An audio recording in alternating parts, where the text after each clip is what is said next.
दोस्तों, अयोध्या में प्रकट हुए साक्षात लव और कुश। लोग इस चमत्कार को देखकर हैरान हैं। इससे पहले भी कई वीडियो में आपने देखा होगा कि अयोध्या में प्राण प्रतिष्ठा से पहले कई प्रकार के चमत्कार हो चुके हैं। सबसे पहली बार लोगों ने जब गिद्धों का झुंड अयोध्या के आसपास देखा तो पहली बार तो यह बात नॉर्मल लगी, लेकिन बाद में लोग इन्हें जटायु के वंशज कहकर बुलाने लगे। इसके अलावा अयोध्या के आसपास बंदरों का झुंड भी दिखा था। लेकिन अभी जो हम आपको चमत्कार दिखाने जा रहे हैं वह सबसे ज्यादा हैरान कर देने वाला है, जिसे दुनिया का सबसे बड़ा चमत्कार कहा जा रहा है। और जब आप इसकी सच्चाई जानोगे तो आप भी राम जी के पक्के भक्त हो जाएंगे। क्या वाकई में लव और कुश अयोध्या नगरी पहुंचे हैं? क्या मंदिर की प्राण प्रतिष्ठा से पहले ही लव और कुश दोनों भाई पहुंच गए हैं? आज हम इन सभी रहस्यों से पर्दा उठाकर आपके सामने सच्चाई लाने वाले हैं। वीडियो शुरू करें उससे पहले कमेंट में जय श्री राम जरूर लिखें। दोस्तों, 22 जनवरी से पहले ही अयोध्या को दुल्हन की तरह सजा दिया गया है। मंदिर में रामलला के प्राण प्रतिष्ठा का समय 12:20 तय किया गया है। जिस प्रतिमा को मंदिर के गर्भगृह में रखा जाना है उसका वजन करीब 200 किलो है। भगवान राम की यह प्रतिमा 5 साल के बच्चे के स्वरूप की होगी। गुजरात से एक ट्रेलर पर 5500 किलो का ध्वज दंड अयोध्या पहुंच गया है, जो इतना ज्यादा बड़ा है कि इसको एक ट्रक के अंदर लाया गया है, जिसकी तस्वीर सामने आने के बाद पूरी दुनिया में चर्चा हो रही है। इसके अलावा गुजरात से 500 किलो का नगाड़ा पहुंचा है, जिस पर सोने की परत चढ़ी हुई है। 2400 किलो का एक घंटा पहुंचा है, जिसको प्राण प्रतिष्ठा के बाद में मंदिर के अंदर बजाया जाएगा। आखिर इतने बड़े घंटे को कारीगरों ने कैसे बनाया था?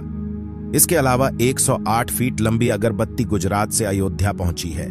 7 दुनिया का सबसे बड़ा ताला भी बनाकर तैयार किया गया है। और क्या आप कल्पना कर सकते हैं कि 1100 किलो का दीपक भी बनाकर गुजरात से अयोध्या भेजा है? दोस्तों, यह सभी चीज इतनी ज्यादा अलग कि लोग दूर दूर से देखने को भी पहुंच रहे हैं। और होगा भी क्यों नहीं। करीब 500 सालों के लंबे संघर्ष के बाद भगवान श्री राम का मंदिर बनने जा रहा है। इसके अलावा भी दोस्तों, प्रभु श्री राम के मंदिर में ऐसे चमत्कार हुए हैं जिसकी अयोध्या से लेकर पूरे भारत में चर्चा हो रही है। वहीं मंदिर के यज्ञ के लिए राजस्थान से 650 किलो देसी गाय का घी भी मंदिर में पहुंच गया है। वहीं पर नेपाल की जनकपुरी से अयोध्या के लिए एक साथ 500 से ज्यादा टोकरी में उपहार बांधकर जनकपुर वासी अयोध्या ला रहे हैं। हर राम भक्त को इस दिन का लंबे समय से इंतजार था। अयोध्या में 22 जनवरी से लेकर 25 मार्च तक कई खास कार्यक्रमों का आयोजन किया जाएगा। इस बीच मंदिर के गर्भगृह के निर्माण का काम 24 घंटे चल रहा है। 22 जनवरी को राम मंदिर में रामलला की प्राण प्रतिष्ठा होने वाली है। दोस्तों, कोई भी मंदिर के लिए प्राण प्रतिष्ठा का कार्यक्रम बहुत ज्यादा महत्वपूर्ण होता है। आखिर कोई मंदिर की कैसे प्राण प्रतिष्ठा की जाती है, इसके अलावा यह भी बताएंगे कि कैसे लव कुश अयोध्या में प्रकट हुए। इसलिए आप वीडियो के एंड तक बने रहना। दोस्तों, सनातन धर्म में किसी भी मूर्ति के लिए प्राण प्रतिष्ठा बहुत महत्वपूर्ण होती है। प्राण प्रतिष्ठा मूर्ति स्थापना के समय किया जाता है। किसी भी मूर्ति की स्थापना के समय उस प्रतिमा रूप को जीवित करने की विधि प्राण प्रतिष्ठा कहलाती है। प्राण शब्द का अर्थ जीवन शक्ति और प्रतिष्ठा का अर्थ स्थापना होता है। ऐसे में प्राण प्रतिष्ठा का अर्थ जीवन शक्ति की स्थापना करना या देवता को जीवन में लाना होता है। बिना प्राण प्रतिष्ठा के कोई भी मूर्ति पूजा के योग्य नहीं मानी जाती है।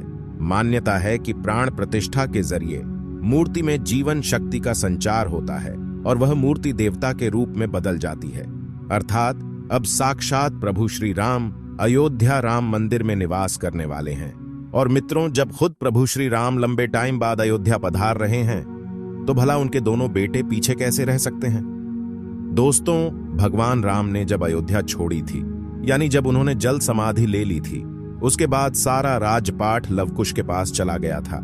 लेकिन क्या आप जानते हैं कि भगवान श्री राम ने जल समाधि क्यों ली थी? आखिर ऐसी क्या वजह थी कि भगवान श्री राम को जल समाधि लेनी पड़ी? दोस्तों, बताया जाता है कि यमराज यह जानते थे कि भगवान की इच्छा के बिना भगवान न तो स्वयं शरीर का त्याग करेंगे और न शेषनाग के अंशावतार लक्ष्मण जी। ऐसे में यहाँ पर यमराज एक चाल चलते हैं। एक दिन यमराज किसी विषय पर बात करने भगवान राम के पास आ पहुंचे। भगवान राम ने जब यमराज से आने का कारण पूछा तो यमराज ने कहा कि आपसे कुछ जरूरी बातें करनी है। भगवान राम यमराज को अपने कक्ष में ले गए। यमराज ने कहा कि मैं चाहता हूं कि जब तक मेरी और आपकी बात हो उस बीच कोई इस कक्ष में नहीं आए। यमराज ने अपनी बात को आगे बढ़ाते हुए कहा कि अगर कोई बीच में आ जाता है तो आप उसे मृत्यु दंड देंगे। भगवान राम ने यमराज की बात मान ली और यह सोचकर कि लक्ष्मण उनके सबसे आज्ञाकारी हैं, इसलिए उन्होंने लक्ष्मण जी को पहरे पर बैठा दिया। यमराज और राम जी की बात जब चल रही थी, उसी समय दुर्वासा ऋषि अयोध्या पहुंच गए और राम जी से तुरंत मिलने की इच्छा जताई। लक्ष्मण जी ने कहा कि भगवान राम अभी यमराज के साथ विशेष चर्चा कर रहे हैं। भगवान की आज्ञा है कि जब तक उनकी बात समाप्त नहीं हो जाए कोई उनके कक्ष में नहीं आए, इसलिए आपसे अनुरोध है कि आप कुछ समय प्रतीक्षा करें।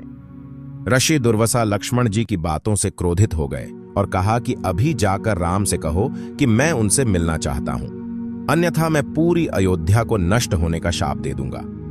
लक्ष्मण जी ने सोचा कि उनके प्राणों से अधिक महत्व उनके राज्य और उसकी जनता का है, इसलिए अपने प्राणों का मोह छोड़कर लक्ष्मण जी भगवान राम के कक्ष में चले गए। भगवान राम लक्ष्मण को सामने देखकर हैरान और परेशान हो गए।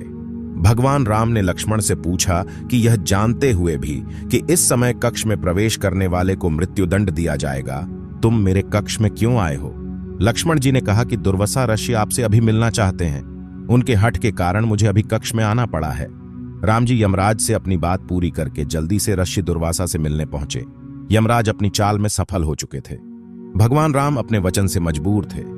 राम जी सोच में थे कि अपने प्राणों से प्रिय भाई को कैसे मृत्युदंड दिया जाए। राम जी ने अपने गुरु वशिष्ठ जी से इस विषय में बात की तो गुरु ने बताया कि अपनों का त्याग मृत्युदंड के समान ही होता है, इसलिए आप लक्ष्मण को अपने से दूर कर दीजिए, यह उनके लिए मृत्युदंड के बराबर ही सजा होगी। जब राम जी ने लक्ष्मण को अपने से दूर जाने के लिए कहा तो लक्ष्मण जी ने कहा कि आपसे दूर जाकर तो मैं यूं भी मर जाऊंगा, इसलिए अब मेरे लिए उचित है कि मैं आपके वचन की लाज रखूं। लक्ष्मण जी भगवान राम को प्रणाम करके राजमहल से चल पड़े और सरयू नदी में जाकर जल समाधि ले ली। इस तरह राम और लक्ष्मण दोनों ने अपने अपने वचनों और कर्तव्य का पालन किया।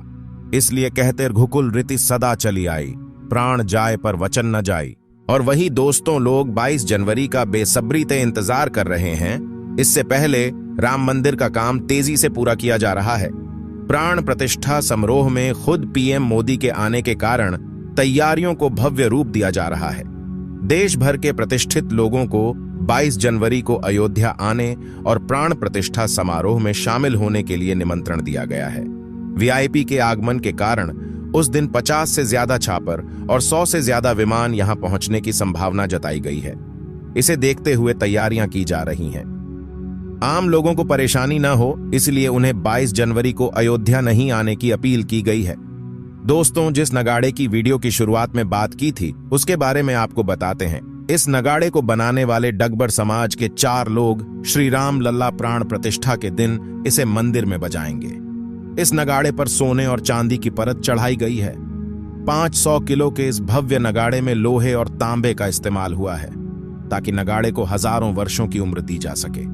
ये नगाड़ा गुजरात से एमपी होते हुए अयोध्या पहुंचा है 22 जनवरी को, और उसके बाद इसकी गूंज श्री राम मंदिर में सुनी जा सकेगी। मगर जिस घंटे को राम मंदिर में ले जाया गया है उसको बजाने के बाद उसकी धुन को 2 किलोमीटर दूर तक सुना जा सकता है। अब आप सोच रहे होंगे कि इतने बड़े घंटे को आखिर बनाया किसने है। बताया जा रहा है कि एटा के कारीगरों ने इस घंटी को बनाया है, जो वजन में करीब 2400 किलो भारी है। घंटी उद्योग की नगरी एटा के जलेसर से यह घंटा अयोध्या पहुंचा है। अष्टधातु के इस घंटे को सैकड़ों व्यापारी फूलों से सजे रथ में अयोध्या लाए हैं। इसे श्री राम जन्मभूमि तीर्थ क्षेत्र ट्रस्ट को समर्पित किया गया। इस घंटे की आवाज शांत माहौल में करीब 2 किलोमीटर तक सुनाई दे सकती है। इसके अलावा दोस्तों, श्री राम मंदिर को महकाने के लिए गुजरात के वडोदरा से 108 फीट लंबी धूप बत्ती अयोध्या ले जाई जा रही है। भरतपुर से होते हुए आगरा के फतेहपुर सीकरी और किरावली पर यह धूप बत्ती पहुंची। इसके पहुंचते ही सैकड़ों की संख्या में लोग हाईवे पर पहुंच गए और धूप बत्ती को देखकर जय श्री राम के नारे लगाने लगे।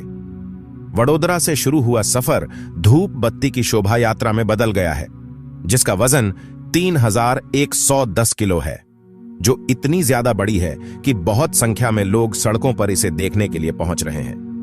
लगातार कारीगरों ने इस पर 6 महीने काम किया, तब जाकर यह धूप बत्ती बनकर तैयार हुई है, जिसे गुजरात के वडोदरा में बनाया गया है।